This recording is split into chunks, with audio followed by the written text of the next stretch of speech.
हर रोज एक नई कहानी देखने के लिए चैनल को सब्सक्राइब करें और बेल आइकन दबाना ना भूलें। वंश अपने कमरे में बैठकर पबजी खेल रहा होता है। पबजी गेम खेलने के दौरान वंश अपने दोस्तों से बात करते हुए कहता है, भाई भाई स्कोप दे स्कोप, भाई भाई स्कोप दे स्कोप, अरे प्लीज यार स्कोप दे दे यार, सालो तुम ही खेलो, मुझे नहीं खेलना, कब से कह रहा था स्कोप दे दो स्कोप दे दो, निकलो सालो, आज के बाद कभी तुम्हारे साथ खेलूंगा नहीं मैं। वंश ये सब बोल ही रहा होता है कि तभी उसके पिता महेश वहाँ आ जाते हैं और उसके हाथ से फोन लेते हुए उससे कहते हैं, हाँ बेटा, बस घर में बैठकर तुम यही सब करो, अब और कोई काम तो है नहीं तुम्हारे पास। कौन सिखाया तुमको ये गाली देना, और ये क्या स्कोप दे दे चिल्ला रहे हो। पापा गेम में बोल रहा था कि स्कोप दे दो, गेम में था। हम तुमको कह रहे थे कि आगे की पढ़ाई खत्म करने के बाद फोन की दुकान खोल लो, स्कोप ही स्कोप है। उसमें सनी की दुकान देख रहे हो ना, कितना चल रही है दबा के, लेकिन तुम्हें नहीं आगे बढ़ना, तुम्हें बस बीए करना था। पापा गेम की बात कर रहा था मैं कि गेम में स्कोप मांग रहा था, अरे अपने दोस्तों से ही मांग रहा था पापा, और कुछ नहीं है। वंश की बात सुनकर महेश गुस्से में उसे लात मारते हुए कहता है, तुम्हारे जैसे लक्षण है ना कामचोरी वाले, तुमको कभी कोई जिंदगी में स्कोप नहीं मिलेगा, गेम तो दूर की बात है। क्या यार पापा, सुबह से तो मम्मी की हेल्प करवाई घर के कामों में, फिर पढ़ाई की, अब थोड़ी देर खेलूं भी ना, अभी तो बस फोन हाथ में लेके बैठा ही था तो आप आ गए। अच्छा ठीक है, ये बता क्या मैं भी खेल सकता हूँ ये गेम? हाँ पापा खेल तो सकते हो, लेकिन ये उम्र है आपकी गेम खेलने की। उम्र तो तेरी भी नहीं है बेल्ट से मार खाने की, तो मुझे अच्छा लगेगा अगर मैं तुझे। अरे अरे पापा आप तो सीरियस हो गए, आओ मैं आपको बताता हूँ कि ये पबजी कैसे खेलते हैं। वंश अब बता ही रहा होता है कि कैसे पबजी गेम खेलते हैं कि तभी वंश की माँ रागिनी रसोई से अपने हाथ में बेलन लेकर आती है और अपने बेटे वंश के सामने खड़े होकर उससे कहती है, मैं भी जाऊंगी सब्जी लेने, मुझे भी लेके चलो। माँ सब्जी नहीं होता है, पबजी होता है पबजी। आ भी ना माँ, अच्छा खासा नाम बिगाड़ दिया आपने तो। हाँ तुम भी खेलोगी, शक्ल देखी है अपनी कबूतरी जैसी, और तुम भी खेलोगी कब्जी। कब्जी? अरे यार पापा आपके कब्ज की बात नहीं हो रही है, पबजी की बात हो रही है, इसको पबजी ही कहते हैं इस गेम को। हाँ हाँ समझ गए, लेकिन तुम अब खिलाओ भी या बस ऐसे ही बातें बनाओगे? और तुम क्या बेलन लेके खड़ी हुई हो, अब ये फोन निकालो। कुछ देर में अब तीनों ही अपना फोन निकालते हैं और पबजी खेलने लगते हैं। तीनों पैराशूट से लॉबी में उतरते हैं। वंश ने क्लोथ्स पहने थे और उसकी माँ ने क्लोथ पहने हुए थे। तभी वंश के पिता महेश से कहते हैं, कहाँ सुनसान जगह में हमको नंगा खड़ा कर दिए हो बे, कच्चे में हमको कोई देख लेगा तो यहीं बेइज्जती हो जाएगी हमारी। नहीं पापा ऐसा कुछ नहीं है, लेकिन अगर आपको कपड़े चाहिए तो आपको किसी को किल करना पड़ेगा, मारना होगा उसे, तब जाकर आपको ना उसके कपड़े मिलेंगे। अरे हम क्यों छीन के पहनेंगे, हमारे पास क्या कपड़ों की कमी है? ये गलत काम हमको मत सिखाओ तुम। पापा ये गेम है, इसमें ऐसा ही होता है, और अगर आप ऐसा नहीं करोगे तो कोई और आएगा और आपको किल कर देगा, और आपने जो कच्छा पहना है ना वो भी लेके चला जाएगा। अरे तुम दोनों ये सब छोड़ो, तुम ये देखो कि मैं कितनी सुंदर लग रही हूँ और कितनी जवान लग रही हूँ। मन तो कर रहा है बगल वाली विमला को बुलाऊं और दिखाऊं कि मैं कितनी जवान हूँ। मुझे तो अपने जवानी के दिन याद आ गए हैं, इतनी खूबसूरत हूँ मैं। ये गेम है मोहतरमा, असलियत में तो नहीं कबूतरी हुई हो। हर कब्जी गेम में खुद को देखकर अपने आप को विश्व सुंदरी मत समझो। मम्मी पापा अगर आप दोनों की लड़ाई यहाँ पे खत्म हो गई हो तो आइए अब कुछ हाथ पैर ना गेम में भी चला लीजिए, वरना कोई और आके ना हमें मार के चला जाएगा। सभी पबजी गेम में पूरी तरह से मस्त हो जाते हैं। अब तो दिन रात सबके सब पबजी में ही लगे रहते। ऐसे ही समय बीतता है और एक दिन देर रात वंश अपने मम्मी पापा के साथ पबजी खेल रहा होता है। तीनों पबजी में इस कदर मग्न थे कि वो रात को अपने घर का डोर लॉक करना ही भूल जाते हैं और अंदर कमरे में पबजी खेल रहे होते हैं कि तभी उनके घर में कुछ चोर घुसे चले आते हैं और चोरियां करना शुरू कर देते हैं। इधर चोर को लगता है कि सभी लोग सो रहे हैं, तभी कमरे से वंश की आवाज आती है, माँ इधर आओ मेरे पास, ये देखो इधर, हाँ इधर नीचे चलते हैं और ना फिर इनको एक एक करके किल कर देंगे, इनको मारने का ना अलग ही मजा आएगा। हाँ बेटा तुम सही कह रहे हो, हमको भी लोगों को मारे हुए बहुत दिन हो गए हैं और आज हम मूड में हैं, एक एक की लाश बिछा देंगे। इस बंदूक की सारी गोलियां इन लोगों के सीने पर मारूंगी। चोर बाहर की सारी आवाज सुनकर आपस में बात करते हुए कहते हैं, अरे ये लोग तो जाग रहे हैं, मैं तो सोच रहा था कि सो रहे होंगे।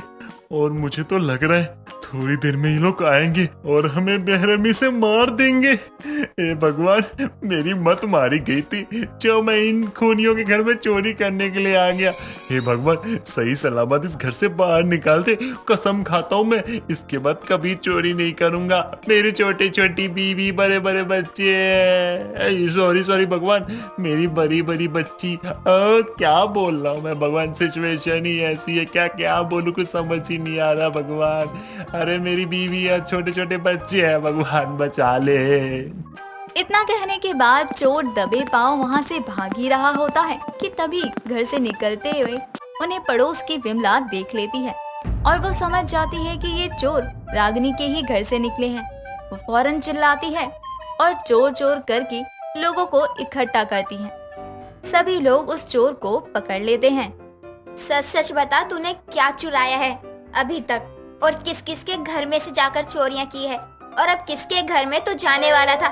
जल्दी बता वरना पुलिस को बुला दूंगी, और डंडे पड़ेंगे ना तो खुद ब खुद सच बताएगा। अरे हम लोग तो इस चोर में ही लगे रहेंगे। आप लोग ऐसा करिए, कुछ लोग चोर को ऐसे ही पकड़ के रखो जब तक हम देख के आते हैं कि रागिनी के घर में सब ठीक तो है ना, कहीं इन लोगों ने उन्हें कुछ कर तो नहीं दिया। लेकिन आप लोग मेरी बात तो सुन लो।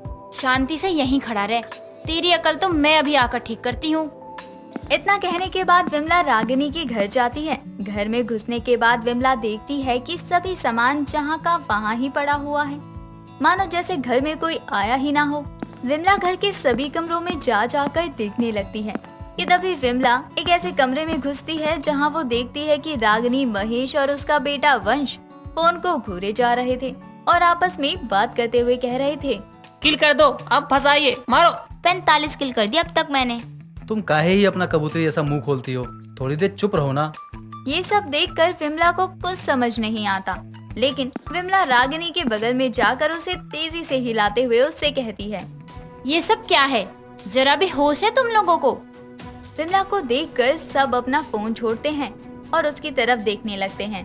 तुम लोग इस तरह से फोन में लगे हुए हो, आगे पीछे क्या हो रहा है उससे तुम लोगों को कोई लेना देना नहीं। दरवाजा खुला हुआ है, चोर आ रहा है, सामान चुरा के जा रहा है, तुम्हें तो कुछ भी पता नहीं चल रहा है। क्या कहा? चोर? चोर कहाँ है? क्या हमारे घर में चोर आया था? अभी कहाँ है वो चोर? क्या उन्होंने कुछ सामान भी चुराया है?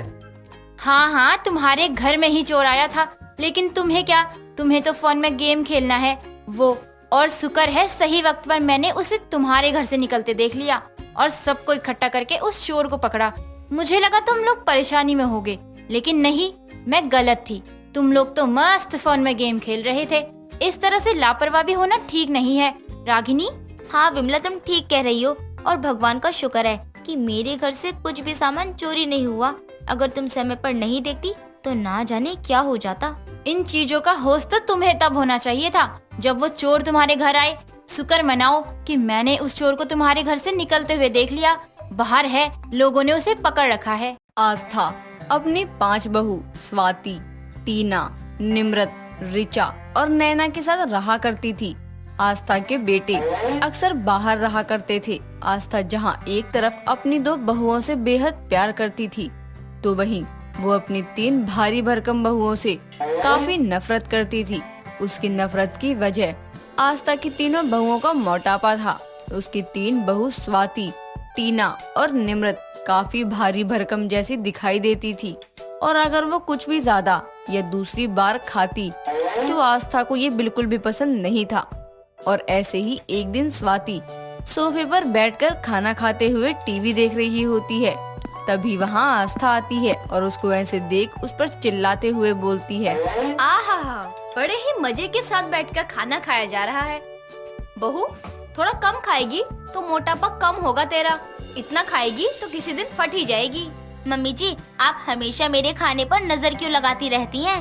वो इसलिए क्योंकि मेरे घर का राशन तुम तीनों अकेली खा जाती हो। अरे जो राशन 1 महीने में खत्म होना चाहिए वो 15 दिन में खत्म हो जाता है। तभी निम्रत वहाँ आती है और उनकी बात सुनकर अपनी सास की बात को काटते हुए कहती है, माफ करना मम्मी जी, पर आप जिस तरह कह रही हैं, तो क्या उस हिसाब से हम अपना खाना ही बंद कर दें? तब आपके कलेजे को ठंडक पहुंचेगी। निम्रत, ये कैसे बातें कर रही है तू? ये हमारी सास है। जानती हूँ स्वाति दीदी कि ये हमारी सास है, लेकिन इसका मतलब ये तो नहीं ना कि ये हमें जब देखो तब खाने को लेकर बोलती रहेंगी।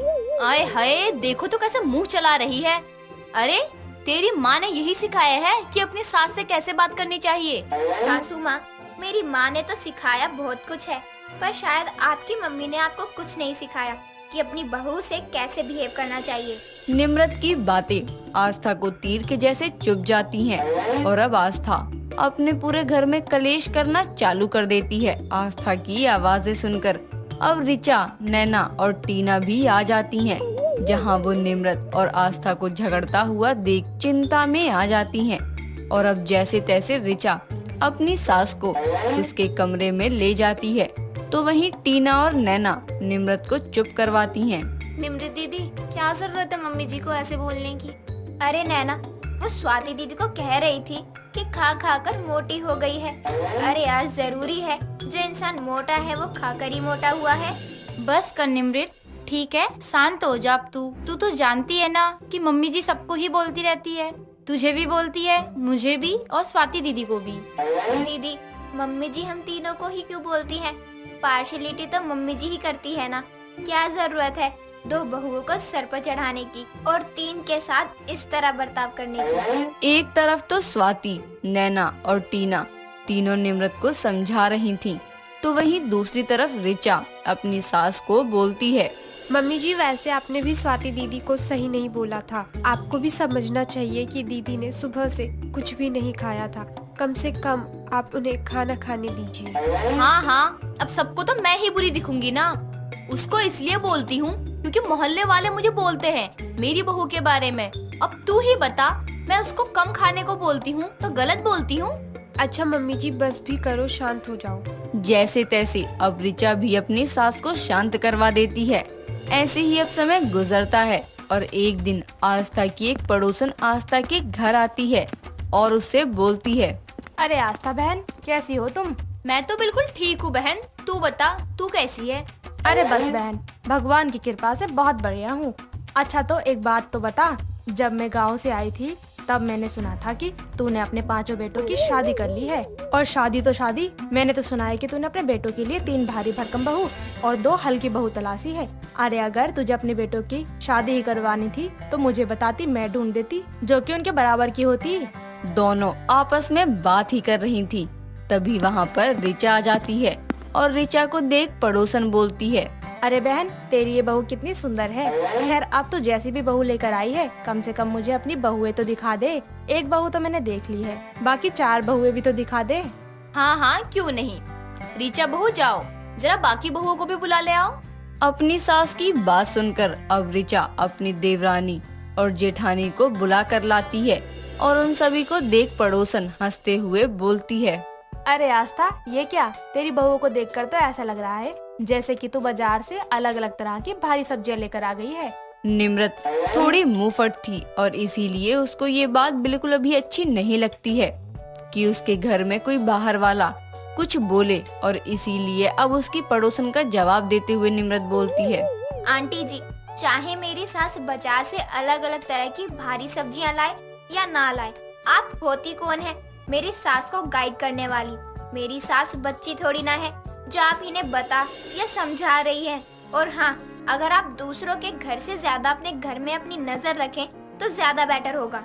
हाय राम आस्था, तेरी बहू तो बहुत ही बदतमीज है। जरा अपनी बहू को संस्कार के साथ थोड़ी तमीज भी सिखा दे। मेरे अंदर तमीज है या नहीं, इसकी चिंता आप क्यों करती हैं? अगर मेरे अंदर तमीज नहीं है तो वो मेरी सास देख लेगी। सबसे पहले आप अपने घर को देखो। देख आस्था, तेरी बहू बहुत ही ज्यादा फालतू बोल रही है। अरे मेरी बहू ने ऐसा भी क्या बोल दिया जो तुझे इतनी मिर्ची लग रही है? सच ही तो बोल रही है वो।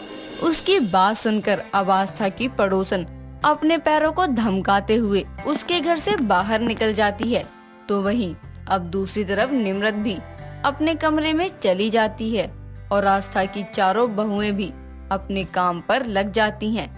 लेकिन आस्था अपनी बहू के बारे में सोचती रहती थी। ऐसे ही शाम को निम्रत, स्वाति और टीना एक साथ बैठी होती हैं। हमारे भारी भरकम शरीर की वजह से मम्मी जी को लोगों की कितनी सुननी पड़ती है ना। हाँ दीदी, सही बोल रही हैं आप, लेकिन हम कुछ कर भी तो नहीं सकते ना। ये शरीर तो हमें भगवान ने दिया है और भगवान का दिया हुआ खत्म नहीं कर सकते। हम इसको खत्म नहीं कर सकते, लेकिन हम खुद को पतला करने के बारे में सोच तो सकते हैं ना। मतलब ये है कि अब हम अपनी डाइट प्लान करेंगे, साथ ही जिम भी जाएंगे। टीना की बात से अब निम्रत और स्वाति राजी हो जाती हैं और अब रोज निम्रत, टीना और स्वाति तीनों ही सुबह योगा करना शुरू कर देती हैं। साथ ही तीनों अपने खाने को कम भी कर देती हैं। समय गुजरता है और एक दिन टीना स्वाति, निम्रत, ऋचा और नैना से बोलती है, यार हम तीनों ने इतनी मेहनत की है कि आखिर थोड़ा बहुत तो हम पर भी असर हुआ होगा ना। हाँ दीदी, वैसे आप सही बोल रही हैं। चलो चलकर अपना वेट टेस्ट करते हैं। हाँ, वैसे भी आप तीनों ने काफी मेहनत की है, ज्यादा नहीं तो एटलीस्ट थोड़ा बहुत तो फर्क आया होगा ना। हाँ तो चलो, इसका पता अभी लग जाएगा। इस तरह से अब तीनों बारी बारी करके अपना वेट चेक करती हैं, लेकिन उनके वेट में कोई भी असर नहीं दिखाई देता। ये देख वो तीनों बहुत उदास हो जाती हैं और अपने कमरे में उदास होकर बैठ जाती हैं। तभी उसकी सास उनके पास आती है और बोलती है, बहुओं, मुझे माफ कर दो। मैंने तुम्हें तुम्हारे वेट की वजह से बहुत कुछ कहा है, हो सके तो मुझे माफ कर दो। माफ करना मम्मी जी, पर आपको अचानक से क्या हो गया? अचानक आपको हम तीनों पर प्यार आ रहा है, ये हजम नहीं हो रहा है मुझे। निम्रित, तू फिर से शुरू मत हो, समझी?